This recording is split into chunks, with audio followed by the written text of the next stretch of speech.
Acaba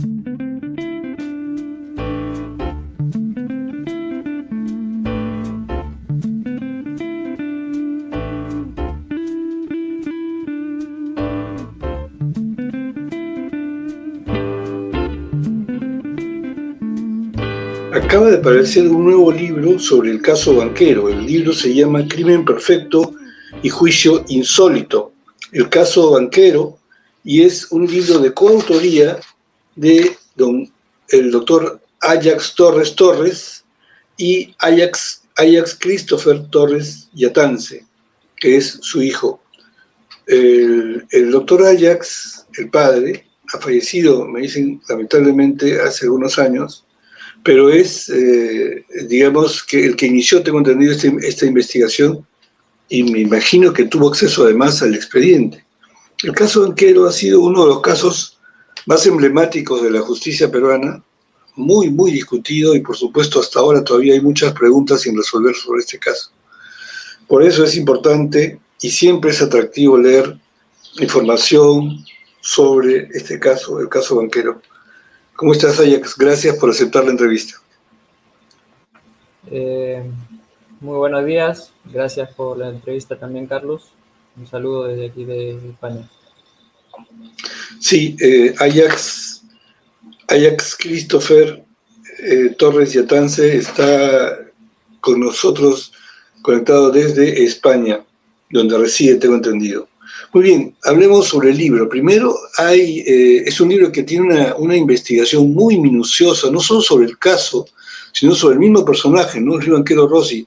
En realidad hace un recuento biográfico prácticamente desde la infancia de Banquero, que es muy minucioso, que es muy, digamos que está muy bien documentado.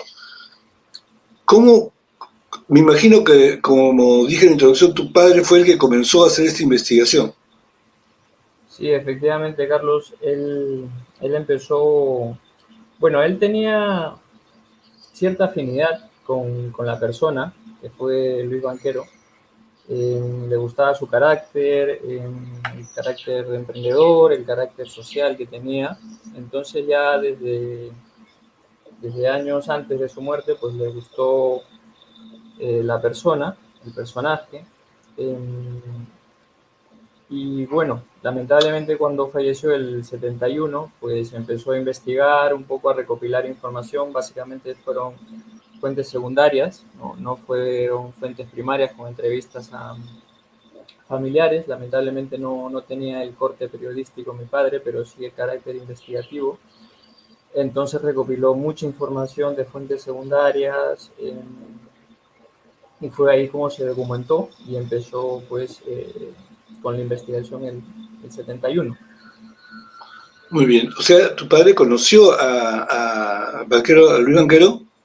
No. Lamentablemente no tuvo la oportunidad de conocerlo en persona, pero obviamente era un personaje bastante conocido. Sí, un personaje famosísimo, Sí, ¿no? sí. Ahora, eh, se sabe, bueno, no hay que ser un abogado para saber esto, que todo crimen tiene un móvil, ¿no es cierto? Que es un poco el hilo conductor de toda investigación, ¿no es cierto? Pero el caso de Vilca, que fue quien se atribuyó a sí mismo el crimen, es bien difícil de definir, digamos, que haya habido un móvil razonable, digamos, ¿cierto? Sí, la verdad es curioso porque durante todo el juicio, lo que duró el juicio, y fue un juicio largo, ¿no? Fue un proceso bastante largo, de hecho uno de los más largos de la historia judicial de Perú. Vilca da 3 o 4 declaraciones, ¿no? Y se recopilan esas declaraciones en el libro. En la primera pues habla que es una persona ajena a un tercero la que comete el crimen. En la segunda se autoinculpa, ¿no? En la tercera declaración dice que no es, y en la cuarta se ratifica que no es. Entonces, a lo largo del proceso judicial, pues Vilca da, como te digo, 3 o 4 declaraciones. En las dos últimas, pues obviamente él dice que no es, ¿no? Y la verdad que dura bastante en rectificarse, digamos, de su primera declaración. Y lo que a primeras pareciera que es un crimen pasional, en realidad no lo es, ¿no? En el libro, pues, se plantean 6 hipótesis, de las cuales hay una combinación entre la segunda, la tercera y la cuarta hipótesis, que es lo que más o menos dilucidamos en toda la investigación del libro, ¿no? Sí, bueno, pero vamos en orden además porque es importante para las personas más jóvenes que no han tenido oportunidad de escuchar un poco sobre este caso. Luis Banquero Rossi era el empresario más exitoso del Perú en los años, en el 71. Él muere en realidad en la noche del 71 para el 72, en Año Nuevo, ¿no es cierto? Eh, Él era era un empresario pesquero, pero tenía múltiples empresas, múltiples emprendimientos. Eh, Se dice o se sabe que vivía aquí en Lima en una suite del Hotel Crillon y tenía una casa en Chaclacayo que era su única propiedad, tengo entendido, o sí, la única casa que tenían. Y fue a pasar la noche con su secretaria. Eh, y en esa circunstancia es que aparece, no recuerdo muy claramente cómo, el hijo del jardinero de la casa, empuñando una pistola que era de propiedad de Luis Banquero, tengo entendido, y era una famosa Luger, ¿no es cierto? Y en un primer momento se difundió la noticia de que él había sido asesinado con esa pistola. Sin embargo, después se descubrió que no fue así. Y por eso, por muchas otras razones más que es demasiado largo contar, se estima que hubieron muchas teorías sobre quién en realidad mandó matar a Banquero, quiénes mataron a Banquero, porque hay teorías desde que lo mandó matar Velasco, que era el presidente de turno, hasta Klaus Barbie, un famoso nazi, ¿no es cierto? Pasando por empresarios opositores, o sea, competidores de él, o enemigos, que tuvo muchos, porque parece que incluso tuvo un atentado contra su vida, y pasando también por la mafia, ¿no es cierto? Muchas teorías con respecto a la muerte de este personaje. Pero lo interesante del libro es además que acude a los expedientes, ¿no? A los expedientes del juicio, o sea, los documentos originales, digamos. Sí, yo recuerdo en alguna época de mi niñez en que mi padre, pues, el juicio oral lo retransmitieron por radio, por lo que era pues, Radio Nacional, ¿no? En aquella época. Entonces él con la cinta de cassette, ¿no? de antaño, pues grababa las pequeñas declaraciones y, y entonces iba recopilando también toda esta información del juicio oral, ¿no? Del juicio oral y algunas recopilaciones del juicio escrito, ¿no? Del caso. Y fue así como se ha documentado. Efectivamente, hay muchos jóvenes, yo que bordeo casi los 40, pues hay muchos jóvenes que no conocieron a la figura de Banquero Rossi, ¿no? Y todo el potencial que hizo, ¿no? Prácticamente desde cero, ¿no? Siendo una familia de inmigrantes italianos, con el padre que tenía una bodega de vinos, él desde muy pequeño pues se familiarizó con el comercio y ahí su carácter emprendedor. Y eso es un poco lo que como coautor quise rescatar, ¿no? Mi padre, si bien es cierto, le dio el complemento de todo el carácter jurídico, investigativo, criminológico, yo quise darle un enfoque más, un poco de aire, de rescatar la figura emprendedora, de rescatar también el carácter familiar, cómo era. Por eso que también complementé la documentación y los 2 primeros capítulos pues son un poco eso, ¿no? Esa semejanza, el carácter emprendedor. Y es más, nos aventuramos a compararlo con un Bill Gates, con un Steve Jobs, por ejemplo, ¿no? Entonces, no hay de qué envidiar, ¿no? A figuras actuales, ¿no? Que son multimillonarios con lo que tuvimos en la década de los 60. Lamentablemente en los 70 falleció, bueno, lo mataron, pero era todo un personaje, ¿no? Un personaje que hasta se voceaba que podría ser presidente, ¿no? En su época. Así es. Pero puedes un poco definir un poco la personalidad, la imagen, la trayectoria vital de este Luis Banchero. En el libro comienza prácticamente desde la infancia, efectivamente, hijo de 2 inmigrantes italianos, una familia con, digamos, que no tenía una fortuna, era una familia más o menos de clase media, pero desde niño tengo entendido que él destaca por su inteligencia y por su habilidad para los negocios. Sí, efectivamente era un niño bastante despierto, bastante hábil, carismático. Eh, yo creo si es que hay algo que lo caracteriza es el carácter empático, ¿no? El carácter empático y ya que surge de una familia humilde, trabajadora, de clase obrera, vamos a decirlo así, eh, pues se alimenta de varios inputs, ¿no? En su vida social, en su vida eh, familiar, y este niño crece viendo y ejerciendo el trabajo desde niño, desde muy pequeño.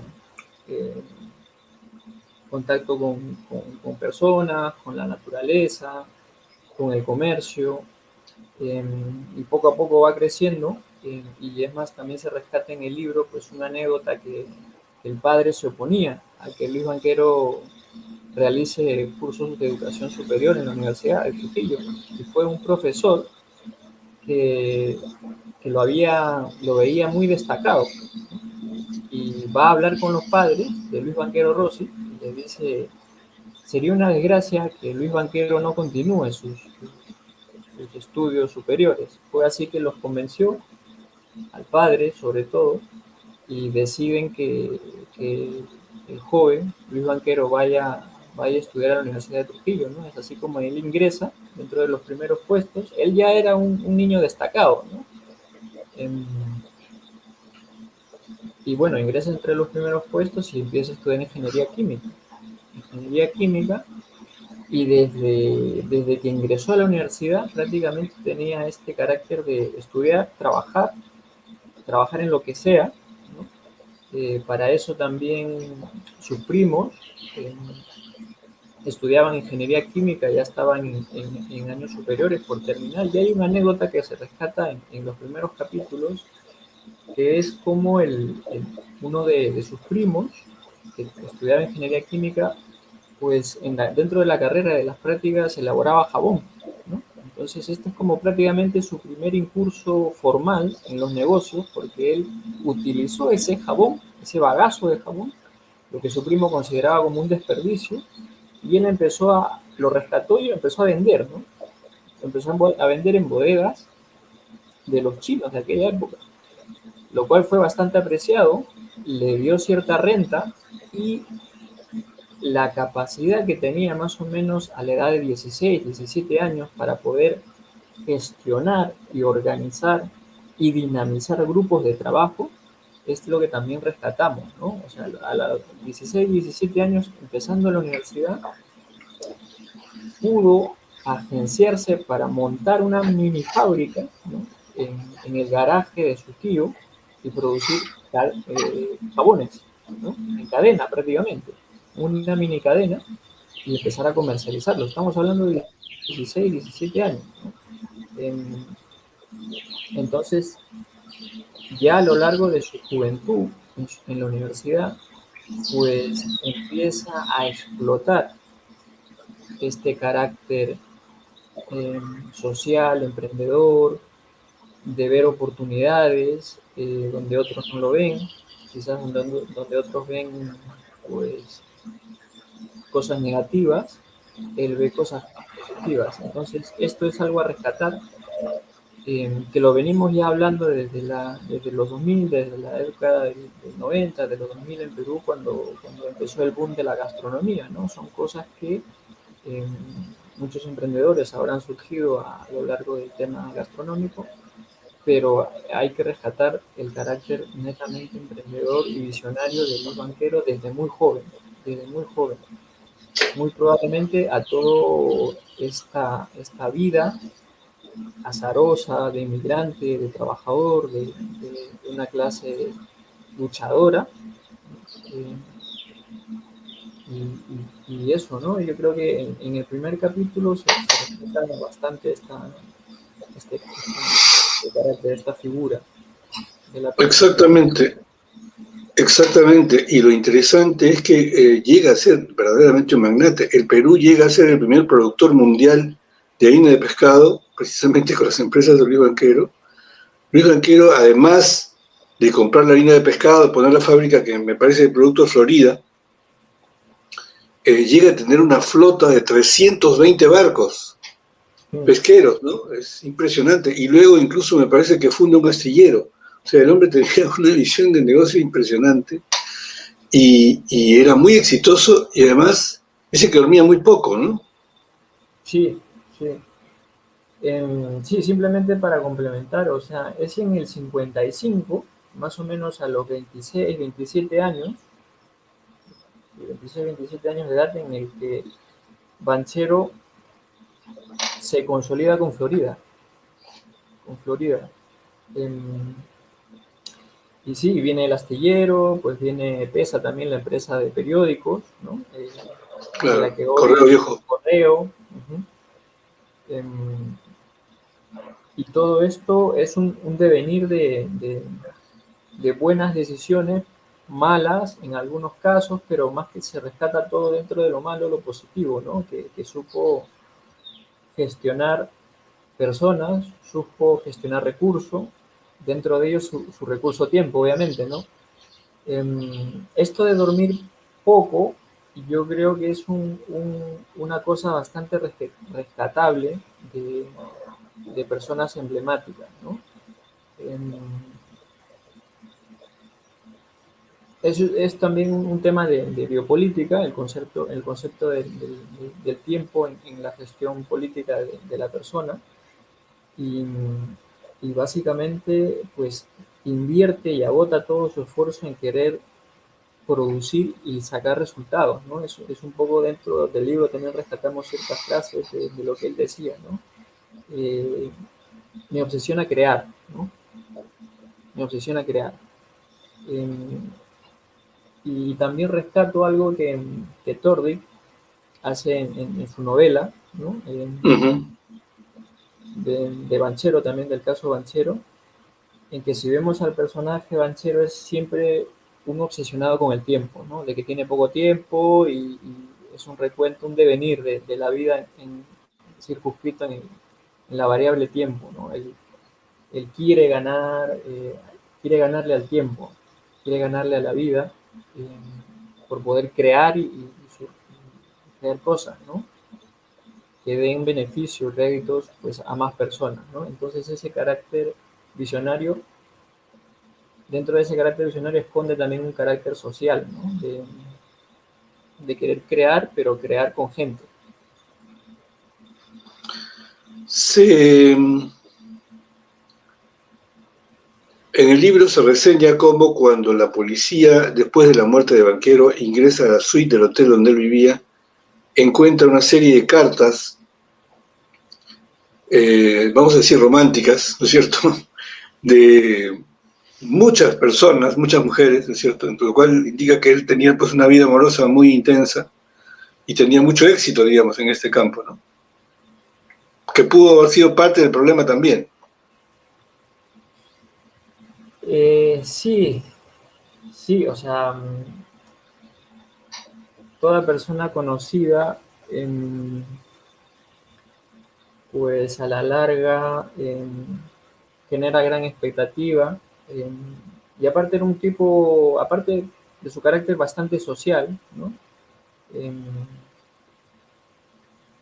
Extrovertido, se podría decir, también era introvertido, ¿no? Rescatamos dos cosas. La primera, que le gustaba leer muchos libros existenciales, de filosofía, de economía, eh, y también socializaba mucho y muchas mujeres, claro, le parecía pues atractivo. más allá de-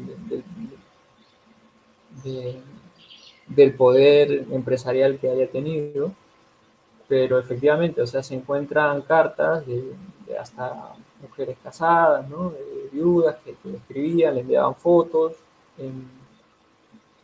También se habla de Banchero como que era homosexual, ¿no? De eso también lo hablamos en el libro, desde cierto enfoque también psicológico, eh, que en ciertos personajes hasta Adolfo Hitler se le consideraba misógino, ¿no? Homosexual también, pero es por un desgaste físico que él pues ejerce y suprime el tema de la represión sexual, ¿no? Entonces es un libro, creemos, bastante completo, ¿no? En personificar, en detallar algunas cosas de, de la figura de Banchero, ¿no?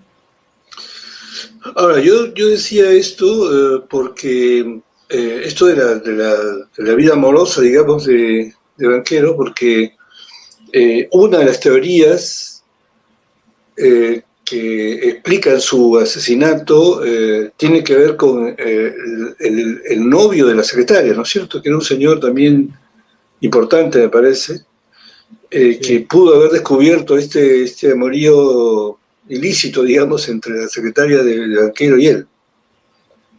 sí, efectivamente, el ciudadano británico chileno, John Hall, es la pareja de fue una de las parejas de César Evo, pero John Hall pues también eh, estaba circunscrito, digamos, dentro de, o conocía, ¿no? A estas personas, a estos alemanes que nosotros lo ponemos dentro de las hipótesis, que es Klaus Barbie y Schewen, ciudadanos alemanes, y hay cierto relacionamiento entre ellos. Pero nosotros mmm, no nos inclinamos tanto por la hipótesis del crimen pasional, ¿no?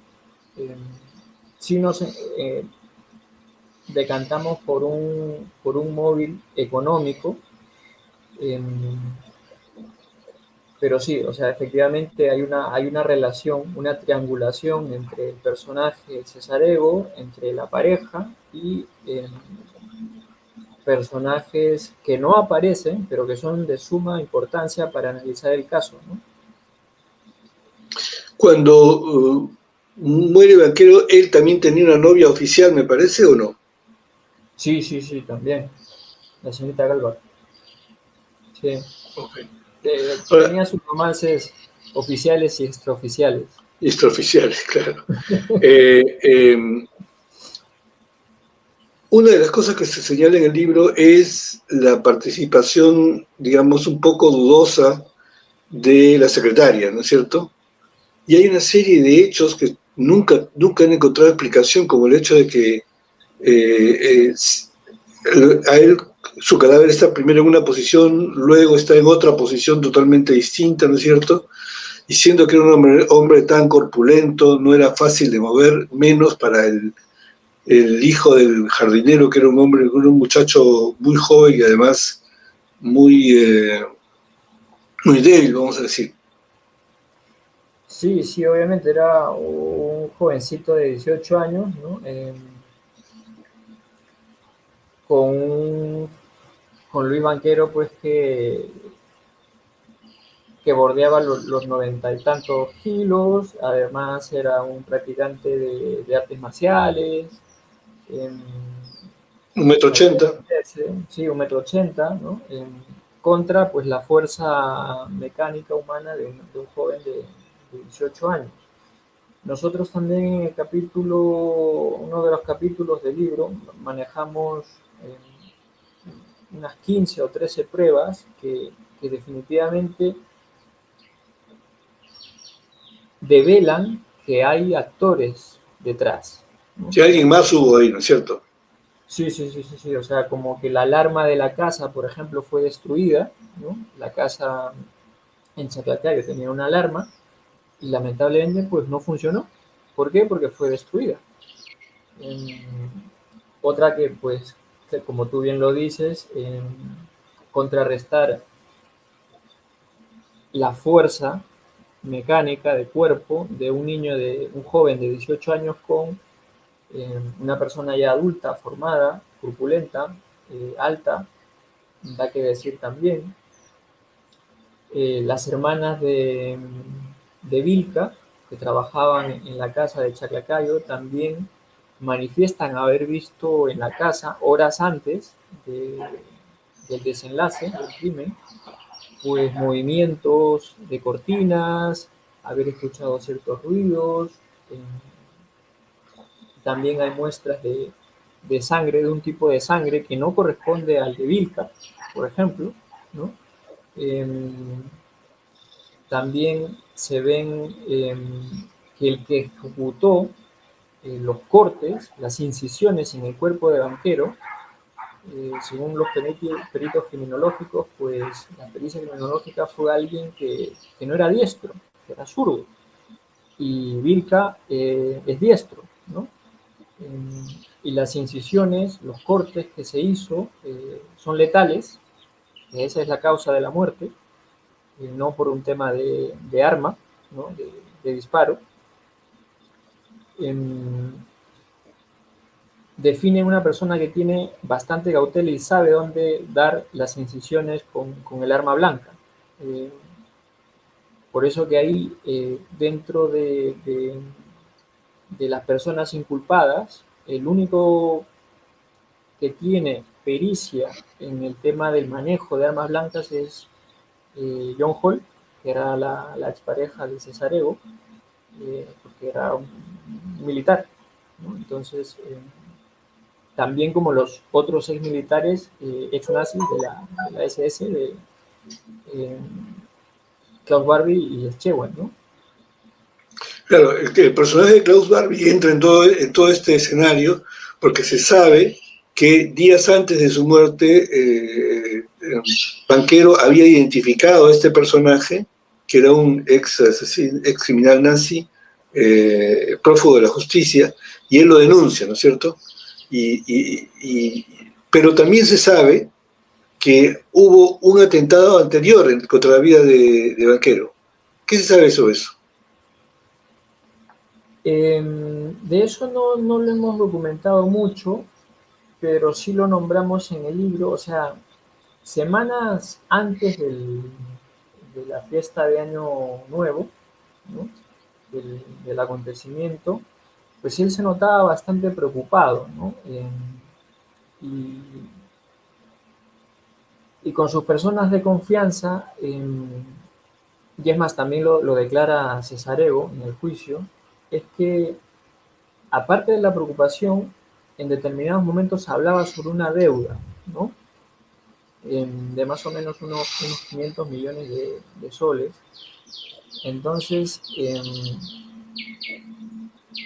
en uno de sus trayectos de salir del centro de Lima para irse a su casa del interior, pues hay un robo, ¿no? En la que le roban el arma, él se baja, está preocupado, ¿no?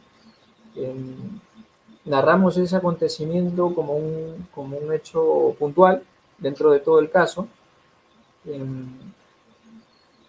pero esto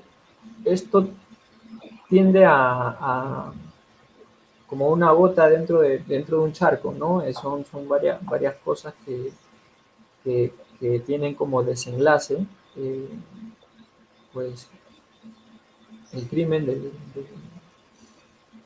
del año nuevo, ¿no?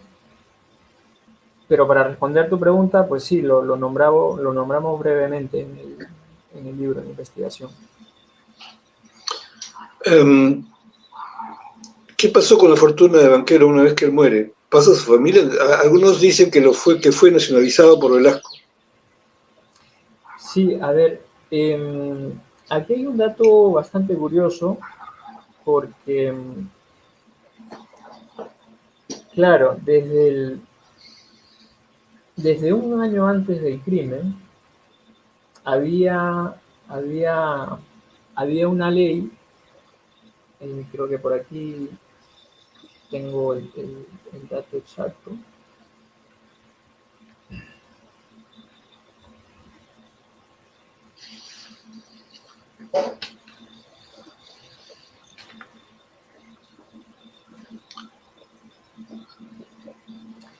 La ley 18275, promulgada el 15 de mayo del 70, para declarar las inversiones en moneda extranjera en el Perú y en el extranjero.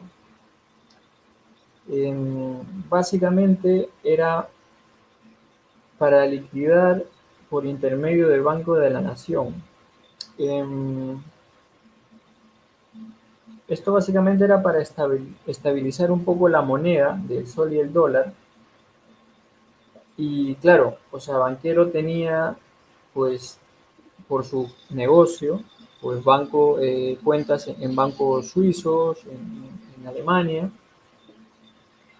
Entonces ahí hay todo un tema de repatriar los fondos de cuentas extranjeras a capital nacional.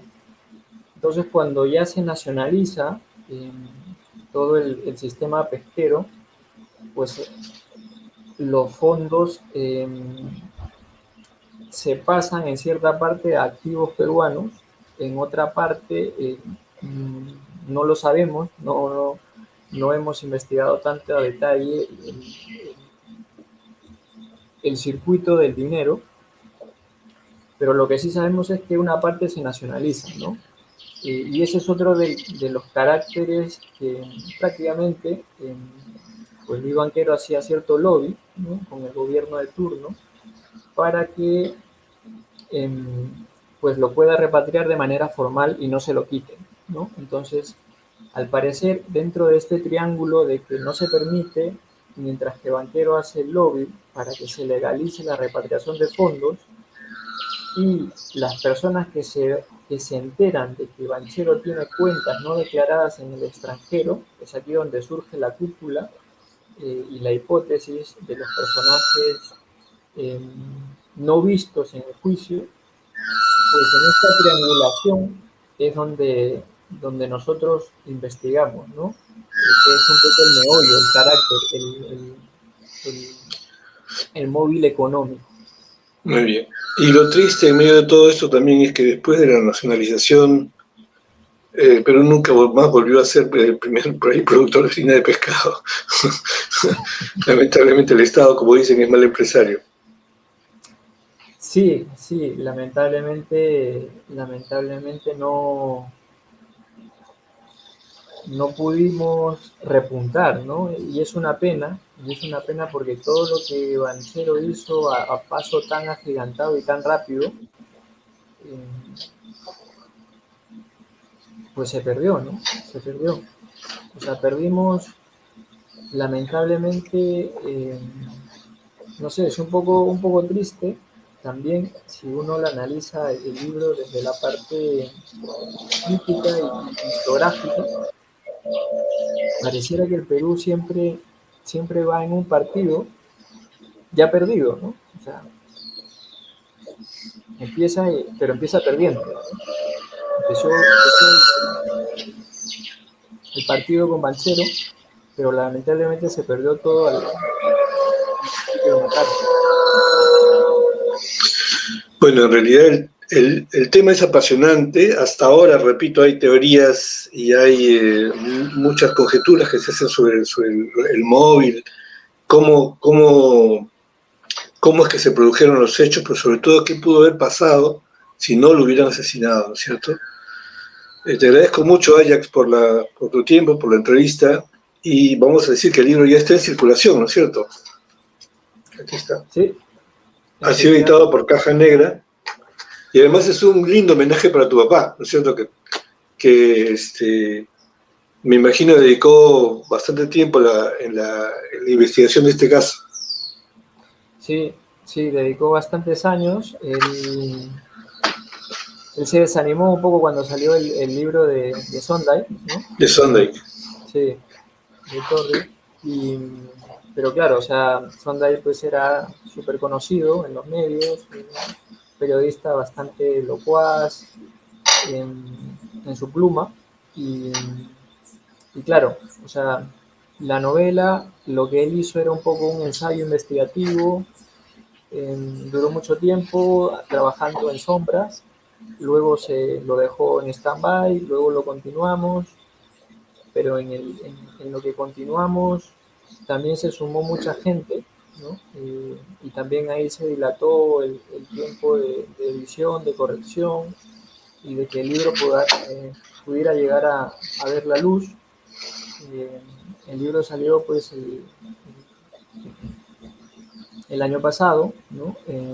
Con caja negra, y apostamos con caja negra y efectivamente creo que ahora no sé en qué librerías está, creo que está en el Virrey y por ese tema de la pandemia quizás todo se virtualiza. Caja negra lo tiene en su plataforma digital y también creo en ebook y ya pronto lo colocará, espero, en varios puntos de librerías a nivel nacional. Muy bien, nuevamente muchas gracias, Ajax, por la entrevista y mucha suerte. Gracias, Carlos. Hemos Encantado. Hemos conversado con Ajax Christopher Torres Yatance, coautor, junto con Ajax Torres Torres, del libro Crimen Perfecto y Juicio Insólito, el caso banquero publicado por Caja Negra. Muchas gracias. Gracias a ti, Carlos. Fuerte abrazo.